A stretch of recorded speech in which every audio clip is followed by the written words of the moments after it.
آج کل پاکستان میں صوبوں کی تقسیم کا 28ویں ترمیم کا بڑا چرچا ہے، اور اسی کے بارے میں لوگ کہہ رہے ہیں عمران خان صاحب کو جو ہاسپٹلائز کر دیا گیا ہے، حکم ہوا ہے، وہ اس کی کڑی ہے۔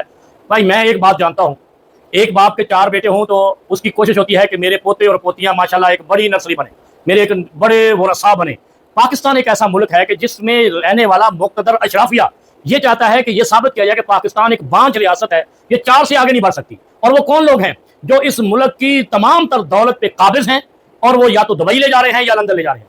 میں آپ کو بتاتا ہوں، جو سندھ کی پارٹی سب سے زیادہ شور مچا رہی ہے، جسے پیپلز پارٹی کہتے ہیں، یہ لوگ جب اس سے حقوق مانگتے ہیں، یہ ان کے منہ میں جیے بھٹو ڈال دیتی ہے، اور اس کے علاوہ کچھ نہیں کرتی۔ اور پوری کی پوری سندھ کی جو متاع ہے، جو دولت ہے، جو ٹیکس ہے، جو یہ لانچوں کے ذریعے، شپس کے ذریعے، جہازوں کے ذریعے، اداکاراؤں کے ذریعے یہ دبئی جا رہا ہے۔ اگر دبئی کی جائیدادوں کا صحیح طریقے سے آڈٹ کیا جائے تو سب سے زیادہ پراپرٹی پاکستان پیپلز پارٹی کے سندھ کے رہنماؤں کی وہاں ملے گی، اور یہ سب سے زیادہ شور مچا رہے سندھ تقسیم نہیں ہوگا۔ میرے بھائی، اگر جیکب آباد، شکارپور، خیرپور، سکھر مل کے ایک صوبہ بنے گا تو اس کا وزیر اعلیٰ جاپان سے نہیں آئے گا، وہ بھی سندھی ہوگا۔ اگر لاڑکا، نجام چھوڑو اور جناب میر پور خاص، سانگڑ، نواب شاہ ایک صوبہ بنے گا تو یہ بھی سندھی یہاں کا وزیر اعلیٰ بنے گا، گورنر بنے گا، وہ تو زیادہ اچھا ہوگا۔ جب سے سندھ بنا ہے، پیپل پارٹی آئی ہے، یہاں پہ گورنر مہاجر رہا ہے، اب کیا ہوگا کہ گورنر بھی سندھی ہوگا وہاں پر، اور وزیر اعلیٰ بھی سندھی ہوگا، بیوروکریسی بھی سندھی ہوگی، لیکن وہاں وسائل تقسیم ہو گئے۔ جھگڑا صرف یہ ہے کہ پورے سندھ کے وسائل پہ صرف ایک گروہ قابض رہنا چاہتا ہے اور وہ دوسروں کو حق نہیں دے رہا۔ سندھ کے اندر سندھیوں کی حالت دیگر کو ہے، بہت مشکلات میں زندگی گزار رہے ہیں، تعلیم سے محروم ہے، روزگار سے محروم ہے، اور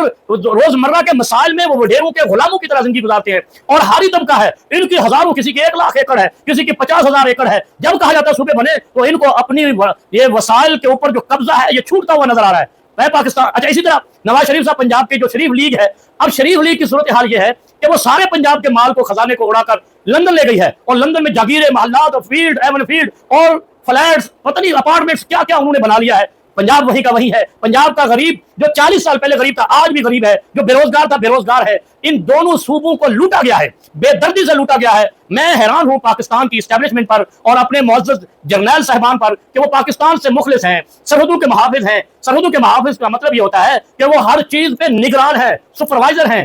اب صورتحال یہ ہے کہ مال ملک سے باہر جاتا رہا اور یہ سوتے رہے۔ اب جب صوبوں کی باری آئی تو یہ لوگوں سے پوچھ رہے ہیں 28ویں ترمیم بنانی ہے، آپ ووٹ دے دو، آپ ووٹ دے دو۔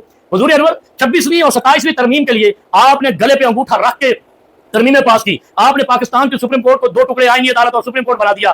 آپ نے اپنی مرضی سے ایک ہارا ہوا جو ہے نا وہ MNA یا ممبر، اس کو وزیر اعلیٰ بنا دیا، وزیر اعظم بنا دیا۔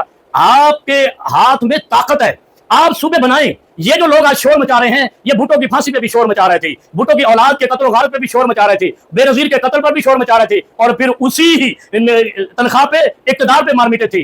آج بھی یہ شور ہی کر رہے ہیں۔ انشاءاللہ سندھی آپ کے ساتھ ہے، سندھی اس کے ساتھ ہے جو سندھیوں کو حقوق دلائے، سندھیوں کو روزگار دلائے، سندھیوں کی غربت کو مٹائے، سندھیوں کو وسائل میں سے پورا حصہ ملے۔ یہ سارا وسائل کراچی لاتے ہیں اور کراچی سے لانچوں کے ذریعے دبئی لے جاتے ہیں۔ میں پاکستان کی اسٹیبلشمنٹ، پاکستان کے طاقتور جرنیل، پاکستان کے ججز سے اپیل کرتا ہوں کہ پاکستان کو صوبوں میں تقسیم کر دیا جائے۔ بسم اللہ کریں، کوئی قیامت نہیں آئے گی، ریل پاور ہونی چاہیے، نہ آسمان گرے گا نہ زمین پھٹے گی، بلکہ خلق خدا کی آپ کو دعائیں ملے گی کہ ان کو وسائل ملیں گے، ان کے اندر سے وزیر اعلیٰ بنے گا جو قریبی علاقوں کا ہوگا، چھوٹے چھوٹے صوبوں کا ہوگا، اور ان کے در پہ اور ان کی چوکھٹ پہ ان کے مسائل حل ہوں گے۔ کوئی غلامی کا اور ہاری پن کا سلسلہ ختم ہو جائے گا اور قوم خوشحال ہو جائے گی۔ ویسے بھی جب وسائل زیادہ ہاتھوں میں جائیں گے تو پھر ایک ہاتھ میں نہیں آئیں گے جو دبئی لے جائے یا لندن لے جائے، پھر ان کو ان کا حصہ ملے گا اور غریب کو غریب کا حصہ ملے گا۔